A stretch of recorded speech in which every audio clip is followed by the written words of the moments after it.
Hello everyone, welcome back to my channel. So today's topic is Van der Waals equation. So Van der Waal is the scientist name and they have recommended us one type of equation here which we are using for the real gases. To explain the PVT behavior of real gases, they have given the equation as P plus A by V square into V minus B equals RT. So here A and B are considered as van der Waals constants.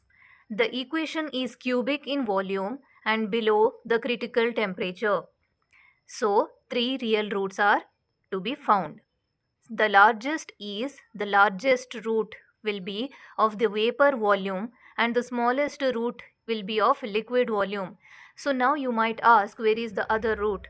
The other root, which is intermediate between the largest and smallest root value, will be neglected and it's having a negligible value, so it is neglected.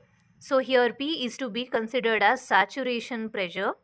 The smallest and largest roots correspond to molar volume of saturated liquid and saturated vapor respectively. The smallest molar volume will be of saturated liquid, whereas the largest molar volume root corresponds to the largest root, that is saturated vapor. Saturated means something which has reached to its limits, which is full. Here, when the molecule hits the wall, it experiences a net attractive force towards the surrounding molecules. See what happens, our gas molecules have the nature as usual, which we all know that they are freely moving. What happens when the gas molecules are moving, they will hit the walls of the container in which it is kept for. And what happens, the force will be giving some net attractive force it will experience when it hits the wall.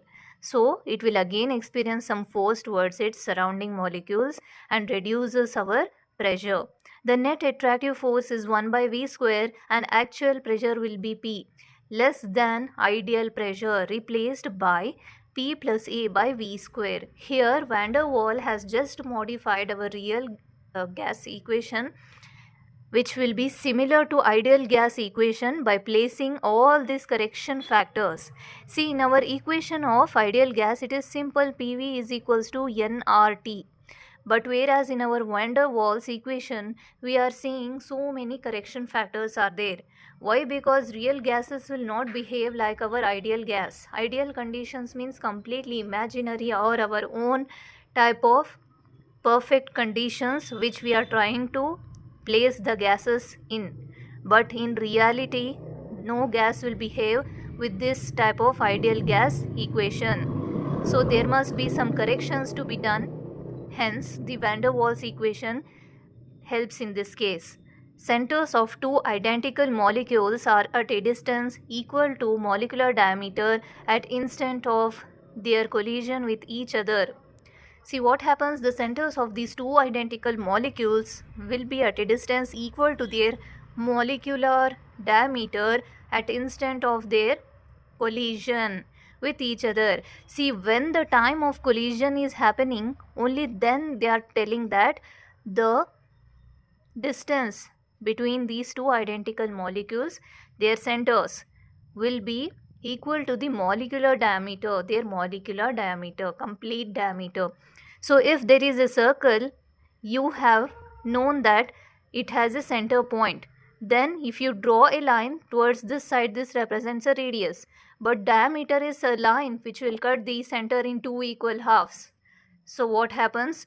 There will be two such identical molecules and their diameter will be the distance equal to their molecular diameter when they are colliding. So the centers of these two identical molecules are at this type of distance they are telling. So each molecule is surrounded by a forbidden volume, hence effective volume is less than actual volume.